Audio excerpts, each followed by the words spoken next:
Hello friends, welcome to mission KVS. शुरू करेंगे important rules of English grammar की एक और नई वीडियो के साथ, जिसमें डिस्कस करेंगे हम रूल नंबर 3। अभी रूल नंबर 3 क्या होगा और इसमें क्यों इंपॉर्टेंट है हमें पढ़ना, क्योंकि ये ऐसा रूल है जिसमें सीधा डायरेक्ट क्वेश्चन पूछता है। और इंग्लिश ग्रामर जिस भी एग्जाम में आपको देखने को मिलती है, चाहे बिहार 7th फेज हो या D++B हो, NVS हो, KVS हो, कोई भी आप एग्जाम उठा लो, इस टॉपिक से यानी कि इस रूल से क्वेश्चन पूछना ही पूछना है। ये टेंस का रूल है और टेंस का एक ऐसा रूल है जहां पर स्टूडेंट को बहुत कंफ्यूजन होती है। हालांकि उनको राइट ट्रैक नहीं मिलता, कैसे समझना है, कैसे इसको आंसर करना है, वही चीज़ समझेंगे हम और प्रैक्टिस भी करेंगे इसी वीडियो में। रूल नंबर 1 और रूल नंबर 2 इसी सीरीज में हमने कंप्लीट किया है। नहीं देखा तो आप जाके डिस्क्रिप्शन में लिंक है, देख सकते हैं और वहाँ पर आप प्रैक्टिस भी कर सकते हैं, क्योंकि एक्सरसाइज भी वीडियो में हम कराते हैं। और इसी के साथ हम इसमें ये भी समझते हैं कि इसको कैसे हमें हैंडल करना है, क्योंकि एग्जाम में सीधा ही पूछता है ये, कोई 19-20 कैसे भी नहीं पूछता, ये सीधा डायरेक्ट क्वेश्चन पूछता है। और बिहार के आपके 7th फेज वाले एग्जाम में सीधा क्वेश्चन पूछना इसका जायज़ है, तय भी है, क्योंकि हमारा ये ऐसा रूल होगा जिसमें हम समझेंगे, इसको हम जानेंगे, एक्सरसाइज भी करेंगे। ठीक है, तो आज का रूल नंबर हमारा क्या है? आज का रूल नंबर हमारा है 3। अब रूल नंबर 3 क्या है, उससे पहले मैं आपको इंडक्शन क्वेश्चन देना चाहूँगा, ताकि आपको आइडिया लग जाए कि ये क्वेश्चन पूछता कैसे है और क्वेश्चन में हमें कहाँ कन्फ्यूजन होती है। तो ये है कि ही हैड या he dash to school yesterday, he dash to school yesterday. अब इसमें ऑप्शन दे दिया है कि ही हैड गॉन या ही वेंट। अब इन दोनों में से यानी कि वेंट लगाओगे या हैड गॉन लगाओगे, ये है कंफ्यूजन का एरिया। क्योंकि he had gone to school ये भी ठीक लग रहा है, he went to school yesterday ये भी ठीक लग रहा है, यानी कि he had gone to school yesterday sound अच्छा आ रहा है, he went to school yesterday ये भी साउंड अच्छा आ रहा है। बट साउंड से जाना नहीं, हमें हमें तो करेक्ट वाला चूज करना पड़ेगा, क्योंकि इंग्लिश ग्रामर हमको अच्छी लग रही है सुनने में, इससे चलती नहीं है, नंबर कट देंगे हमारे। तो कौन सा ठीक है, इसमें कौन सा ठीक नहीं है, यही हमारा आज का टॉपिक है, रूल नंबर 3 है। तो अभी के लिए मैं आंसर बता देता हूँ आपको, इसका आंसर होगा वेंट। बट क्यों है, क्यों नहीं है, हेड गॉन क्यों नहीं हुआ, ये सब डिस्कस करेंगे हम, समझेंगे, प्रैक्टिस भी करेंगे। तो इसीलिए हमारा आज का रूल हमने रखा है कि when to use past perfect tense versus या एंड सिंपल पास्ट टेंस। कि सिंपल पास्ट टेंस कब यूज करना है, पास्ट परफेक्ट कब यूज नहीं करना है। छोटी सी चीज पर घुमा देती है अच्छे अच्छों को, और नंबर भी इसमें चले जाते हैं अच्छे अच्छों के। इसीलिए इसको बिल्कुल हल्के में मत लेना। रूल नंबर 3 बहुत इंपॉर्टेंट भी है। तो इससे पहले भी हम क्या कर सकते हैं, PDF पाने के लिए टेलीग्राम से जुड़ सकते हैं। अच्छा, टेलीग्राम से जुड़ने के लिए क्या करना पड़ेगा, डिस्क्रिप्शन में लिंक से कनेक्ट हो सकते हैं। वहाँ से आपको प्रॉब्लम हो रही है, कभी कभी खुलता भी नहीं है टेलीग्राम, तो क्या कर सकते हैं, आप अपना KVS सर्च कर सकते हैं टेलीग्राम पे। अपना KVS सर्च करने के लिए आपको A और K दोनों ही कैपिटल फॉर्म में रखना होगा, लेटर्स, और कोई स्पेस ना हो अपना KVS में, और जुड़ जाइए टेलीग्राम से। अब शुरू करेंगे हम past perfect versus simple past. तो पास्ट परफेक्ट टेंस क्या करता है ये समझ लो पहले। पास्ट परफेक्ट टेंस, क्योंकि हम बात कर रहे हैं परफेक्ट, जो चीज परफेक्ट है यानी कंप्लीट है, तो कंप्लीट क्या चीज होगी, कंप्लीट क्या चीज होगी, जाहिर सी बात है टेंस है, तो टेंस में हम टाइम डिस्कस करते हैं, एक्शन डिस्कस करते हैं।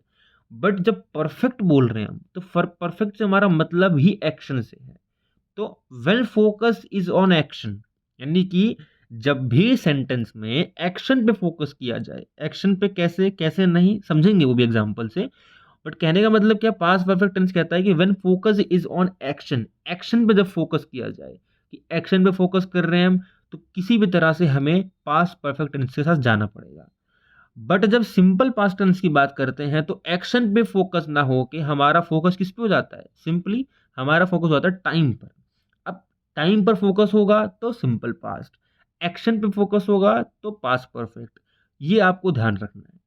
एग्जाम्पल से समझते हैं और क्लियर हो जाएगा। एग्जाम्पल क्या कहता है कि he had done the work for, या he had done the work of gardening. अब यहाँ पर he had done the work of gardening, अब एक्शन है यहाँ पर गार्डनिंग का, अब उसने काम कर लिया है, गार्डनिंग का काम उसने कर लिया है, तो एक्शन पे फोकस है, इसलिए हैड डन लगा है, इसीलिए डिड नहीं लगा कि he did the work of gardening. He did the work of gardening क्यों नहीं है, क्योंकि यहाँ पर टाइम का फोकस नहीं है, एक्शन का फोकस है। जब भी एक्शन पे फोकस हो, ध्यान रखना, सुनने में यहाँ पर डिड भी ठीक लग रहा है, बट सुनने से नहीं जाना, हमें हमें तो जो रूल पूछता है वो जानना है कि ही हैड डन यहाँ पर पास्ट परफेक्ट कब आएगा, जब फोकस इज ऑन एक्शन। ठीक है, तो ये ध्यान रखना आप कि फोकस यहाँ पर किस पे, एक्शन पे, इसलिए हैड डन। अच्छा, एक्शन पे फोकस इसलिए है, क्यों है, मैंने बताया आपको, क्योंकि यहाँ पर पास्ट परफेक्ट, परफेक्ट का मतलब होता है कंप्लीट, कंप्लीट हमारा एक्शन ही होता है, टाइम तो हो सकता है नहीं कंप्लीट। तो जब भी हमारा क्या हो परफेक्ट, जब भी एक्शन हमारा परफेक्ट हो, कंप्लीटेड हो, ऑलरेडी डन हो, तो हम इसलिए परफेक्ट के साथ जाते हैं। बट जब एक्शन डन ना हो, एक्शन डन है नहीं है, कंप्लीट हुआ नहीं है, ये नहीं पता चलता, बट टाइम चलता है पता कि इस समय हुआ, तो इस समय हुआ, उस समय हुआ, इसीलिए सिंपल पास्ट टेंस आता है। ठीक है, तो ये डिफरेंस है बेसिकली इसमें इन दोनों के बीच में जो आपको समझना है। तो एक्शन पे फोकस पास्ट परफेक्ट, टाइम पे focus simple past. Example number 2 देख लेते हैं। They started working in the evening. अब आप बोलोगे यहाँ पर कि स्टार्टेड आया, यानी कि सिंपल पास्ट आया, यानी कि हैड नहीं आया, यहाँ पर हैड स्टार्टेड नहीं आया। क्यों नहीं आया, क्योंकि यहाँ पर टाइम दिया है, टाइम इवनिंग है। तो इवनिंग से, या इवनिंग, दे हैड स्टार्टेड या they started working in the evening, उन्होंने इवनिंग में काम शुरू किया। तो काम शुरू करने का एक समय दिया है, इवनिंग दिया है, इसलिए स्टार्टेड आया है, इसलिए हैड स्टार्टेड नहीं आया है। He had finished eating before I saw. अब आप यहां पर सोचेंगे कि he had finished eating before I saw मतलब यहां पर हैड फिनिश्ड आया है। अब यहां पर देखेंगे कि किसी तरह से यहां पर आप टाइम ढूंढने की कोशिश करेंगे, यहां पर टाइम है कि नहीं है, तो यहां पर टाइम नहीं है। बट आपको एक चीज चलेगी पता, ये स्ट्रक्चर सेंटेंस वही वाला है जो हम बहुत फेमस बार बार सुनते रहते हैं कि डॉक्टर के आने से पहले पेशेंट मर गया ना, कि before doctor arrive the patient had died before doctor arrive या बिफोर डॉक्टर केम। तो वही वाला स्ट्रक्चर यहाँ पर भी फॉलो होता है इसी रूल के साथ कि ही हैड फिनिश्ड। यहाँ पर हम बात कर रहे हैं एक्शन पे, फोकस इज ऑन एक्शन, कि उसने फिनिश कर लिया था खाना, फिनिश कर लिया था। तो फिनिश कर लिया था खाना, इसीलिए पास्ट परफेक्ट है। बट सेकंड वाला देखोगे आई सॉ, ये सिंपल में गया है। यहाँ दो सेंटेंस ऐड हुए हैं, ध्यान रखना, बिफोर एक कंजंक्शन के रूप में दो सेंटेंस ऐड हुए हैं, यानी कि क्लॉज कह सकते हैं आप इसको, आई सॉ और ही हैड फिनिश्ड ईटिंग, यानी कि दो यहाँ पर क्लॉज ऐड हुए हैं और दोनों को ऐड करने के लिए बिफोर आया है। तो आप ध्यान रखना, पहला वाला परफेक्ट में नहीं है, सिंपल में है। क्यों है, क्योंकि यहां पर हम बात कर रहे हैं टाइमिंग की। अगर आप आई सॉ के क्लॉज के परस्पेक्टिव से देखोगे तो आई सॉ, मैंने देखा, कब देखा, he had finished eating before I saw.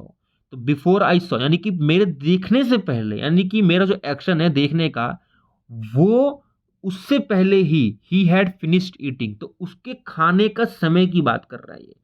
आपको थोड़ा सा इसमें लगेगा कि आपको समझ में नहीं आ रहा है क्या बात चल रही है क्या नहीं चल रही, तो इसको और सिंपल मैं आपको समझाऊं, बहुत सिंपल लैंग्वेज में, इसको आपको टेंशन नहीं लेना। सबसे पहले इस पूरे सेंटेंस में फोकस इज ऑन एक्शन, इसीलिए पहला वाला हमारा है पास्ट परफेक्ट में। दूसरा वाला आई सॉ सिंपल पास्ट में इसलिए है क्योंकि आई सॉ जो है एक टाइमिंग के साथ है। टाइमिंग क्या है, टाइमिंग है उसका खाना, उसके खाने के समय पे नहीं देख पाया मैं, उससे पहले वो खा चुका था ना। बिफोर आई सॉ, बिफोर मेरे देखने से पहले, तो टाइमिंग इवनिंग, आफ्टरनून है ना, सेकंड में, मंथ कोई नहीं दिया है, बट टाइमिंग है उस समय का खाना उसका, तो वो टाइमिंग है आई सॉ के लिए। इसी को ही हम रूल में रट लेते हैं कि जब भी पहला सेंटेंस हमारा सिंपल, जब भी पहला सेंटेंस हमारा पास्ट परफेक्ट होगा तो दूसरा हमारा सिंपल पास्ट होगा, इसको हम रट लेते हैं। तो इसको हम रटे ना, इसको हम समझ ले, इसीलिए मैंने आपको डिस्कस किया, 1-2 मिनट आपका एक्स्ट्रा लिया। आई होप आपको समझ में आया हो, नहीं आया हो तो कोई बात नहीं, इसको आप छोड़ भी सकते हो, नहीं भी छोड़ सकते तो आप इसको दोबारा वीडियो को रिवाइंड करके समझ सकते हो, क्योंकि हमें समझ के चलना है, हमें रट के नहीं चलना। सेंटेंस नंबर 4 क्या है हमारा, कि the patient had died before the doctor केम। ये वही वाला सेंटेंस है जो हम रटते आ रहे हैं आज तक, कि पेशेंट डाइड हो गया, तो पेशेंट का मरना मेन एक्शन है, इसीलिए ये परफेक्ट टेंस में है, पास्ट परफेक्ट में है। और मेरा आना डॉक्टर केम का, डॉक्टर का आना क्या है, सिंपल में इसलिए है क्योंकि डॉक्टर का केम एक टाइमिंग के बिहाफ पे यूज हुआ है। टाइमिंग क्या थी, पेशेंट का मरना। तो ध्यान रखना, पहला अगर पास्ट परफेक्ट में है तो दूसरा सिंपल पास्ट होता है। क्यों होता है ये आपने समझ लिया होगा। चलिए अब देख लेते हैं कुछ एग्जाम्पल, उसके बाद करेंगे exercise. We had started early then expected. तो हमने स्टार्ट किया था अर्ली देन एक्सपेक्टेड। आप बोलोगे इसमें टाइमिंग है, टाइमिंग नहीं है इसमें, हमारा शुरू करना फोकस्ड है, इसमें टाइमिंग नहीं है। अर्ली मतलब जल्दी है, टाइमिंग से इसमें कोई नहीं है, ठीक है। हमारे सोचने के पहले से, हमारे चाह के पहले से, हमारे एक्सपेक्टेशन के पहले से उसने शुरू कर दिया था, हैड स्टार्टेड, इसलिए पास्ट परफेक्ट है। He fought with Chinese army in 1962 war. अब 1962 वॉर टाइमिंग है, इसीलिए फॉट आया है, इसलिए हैड फॉट नहीं आया है, ठीक है। They had struggle to find the way to home. अब उन्होंने स्ट्रगल किया फाइंड करने के लिए होम का, इसीलिए यहाँ पर हैड स्ट्रगल्ड है। टाइमिंग नहीं है कोई, टाइमिंग अगर होता evening, afternoon, yesterday, day before yesterday, तो ये स्ट्रगल्ड होता, केवल हैड नहीं होता, ठीक है। He had reached before I reached. तो he had reached before I reached का मतलब यहाँ पर क्या है कि उसके, ही हैड रीच्ड, वो पहुंच चुका था, बिफोर आई रीच्ड, तो डॉक्टर के मरने से, डॉक्टर के आने से पहले पेशेंट मर चुका था। वही वाला रूल यहाँ पर भी लग गया है कि यहाँ पर मेरा पहुंचना पहला मेन एक्शन, इसलिए पास्ट परफेक्ट में है। और मेरा पहुंचना ये टाइमिंग है, कौन सी टाइमिंग कि I reached before I reached, तो मेरे आने से पहले क्या हुआ, एक टाइमिंग बताई गई है कि ही हैड रीच्ड, वो रीच कर चुका था। तो उसका रीच करना एक टाइम के सेंस में यूज करते हुए यहां पर आई रीच्ड आया है, इसीलिए कहते हैं कि सेकंड सेंटेंस या सेकंड क्लॉज हमेशा सिंपल पास्ट में जाता है जब पहला पास्ट परफेक्ट में होता है, ठीक है। Nikola Tesla invented induction motor. अब आप कहोगे कि भाई इसमें इंडक्शन मोटर को इन्वेंट किया, इसमें तो कोई टाइमिंग नहीं है, बट ये इन्वेंटेड है। क्यों है? क्योंकि निकोला टेस्ला ने किसी दिन जो इन्वेंट किया वो एक डेट है, एक दिन है, वो तारीख लिखी है हिस्ट्री में, तो वो कब किया है वो लिखा गया है, लिखा गया है, इसीलिए निकोला टेस्ला इन्वेंटेड है। इन्वेंटेड है, इन्वेंटेड के साथ हैड इन्वेंटेड नहीं है, क्योंकि इंडक्शन मोटर को जब भी उन्होंने इजाद किया होगा तो 1902 में किया होगा, 1903 कभी तो किया होगा ना, कोई ईयर तो है, जस्टिफाई है ना ईयर उसके लिए, एक दिन भी होगा बेसिकली, तो दिन भी है, ईयर भी है, इसीलिए एक समय पे है, ये एक समय के साथ है। क्योंकि देखो समझना पड़ेगा आपको कुछ चीजें, लिटरल मीनिंग आपको नहीं देगा बार बार, वो आपको कुछ सिंबॉलिकली बिहाइंड द टेक्स्ट भी जाना पड़ेगा एग्जाम में। तो निकोला टेस्ला इन्वेंटेड है इसीलिए, ठीक है। अब करते हैं exercise. Exercise number 1, Gandhi ji started या had started non cooperation movement. अब यहाँ पे क्या लगाओगे, वही वाला एग्जाम्पल समझ लो। यहाँ पर डेट टाइमिंग नहीं है, बट यहाँ पर स्टार्टेड होगा। क्यों होगा स्टार्टेड? क्योंकि नॉन कॉपरेशन मूवमेंट 1921, अगर आई बिलीव, अगर मैं यहाँ पर ठीक हूँ, क्योंकि मेरा डेट का लेकर थोड़ा कंफ्यूजन रहता है, कि 1921 को शायद नॉन कॉपरेशन मूवमेंट शुरू हुआ था। जब भी शुरू हुआ उसकी पर डेट है हिस्ट्री में, हिस्ट्री में उसकी डेट है, इसीलिए स्टार्टेड है, हैड स्टार्टेड नहीं है। तो नॉन कॉपरेशन मूवमेंट जो है एक टाइमिंग है, एक समय है, एक अवधि है जिस समय शुरू हुआ, इसलिए स्टार्टेड है, हैड स्टार्टेड नहीं है। न्यूटन हैड डिस्कवर्ड या हैड डिस्कवर्ड के साथ डिस्कवर्ड ग्रेविटेशनल फोर्स। तो यहाँ पर न्यूटन ने ग्रेविटेशनल फोर्स को एक तरीके से डिस्कवर किया था, या उनका काम था, इसमें उसका सहयोग था। डिस्कवर्ड लगाओगे या हैड डिस्कवर्ड, तो जाहिर सी बात है उन्होंने डिस्कवर किया था, तो वो भी एक समय है, वो भी एक दिन होगा, वो भी एक तारीख होगा जो हिस्ट्री में है, सब लोग जानते हैं, पढ़ते हैं। तो इसीलिए यहाँ पर नहीं भी दिया समय तब भी, डेट नहीं दी तब भी, ईयर नहीं दिया तब भी आपको डिस्कवर्ड के साथ ही जाना पड़ेगा, ठीक है। The flood had destroyed everything. अब हैड डिस्ट्रॉयड या डिस्ट्रॉयड एवरीथिंग, क्या लगाओगे? अब यहाँ पर कौन सी फ्लड की बात की है ये नहीं पता। यहाँ पर अगर फिक्स्ड फ्लड की बात करते हैं, गुजरात वाली फ्लड या इस समय की फ्लड, तो हम लगा लेते डिस्ट्रॉयड, बट यहाँ पर हमने हैड डिस्ट्रॉयड के साथ जाना पड़ेगा, क्योंकि यहाँ पर एक फिक्स टाइमिंग नहीं है। माई फैमिली हैड गॉन या वेंट टू बैंगलोर। अब मेरी फैमिली इतनी पॉपुलर तो है नहीं कि सबको उसके बारे में पता होगा कि वो कब बैंगलोर गई कब नहीं गई है, ठीक है। तो यहाँ पर वेंट क्यों नहीं होगा? क्योंकि एक फिक्स टाइमिंग का नहीं पता, कब गई नहीं पता, बट गई है, एक्शन पे फोकस है। माई फैमिली चली गई, तो हैड गॉन बैंगलोर, तो हैड गॉन आएगा, ठीक है। ही स्पोक या had spoken to the chairperson last week. अब यहाँ पर क्या लगाओगे? तो जाहिर सी बात है, आपको अगर यहाँ पर टाइमिंग दिख रही है तो सिंपल के साथ जाओगे, सिंपल पास्ट। टाइमिंग नहीं दिख रही, एक्शन पे फोकस है, तो किस पे जाओगे? पास्ट परफेक्ट के साथ। तो जाहिर सी बात है यहाँ पर है लास्ट वीक। लास्ट वीक क्या है? एक टाइमिंग है, इसलिए जाओगे आप किसके साथ? स्पोक के साथ, ठीक है। ही हैड कंप्लीटेड या कंप्लीटेड हिज होमवर्क। क्या करोगे यहाँ पर? टाइमिंग है नहीं है, नहीं है तो हैड कंप्लीटेड के साथ जाओगे। तो आई होप आपको समझ में आया हो, आपको मज़ा भी आया हो और आपको समझ में भी आया हो। तो आपको कैसा लगा फीडबैक ज़रूर देना, और इसी तरह हम इम्पोर्टेंट रूल्स के इस सीरीज़ में इम्पोर्टेंट रूल्स डिस्कस करते चलेंगे, समझते चलेंगे और एक्सरसाइज भी करते चलेंगे। तो मिलेंगे नेक्स्ट वीडियो में नेक्स्ट रूल के साथ, तब तक के लिए देखते रहिए मिशन KVS।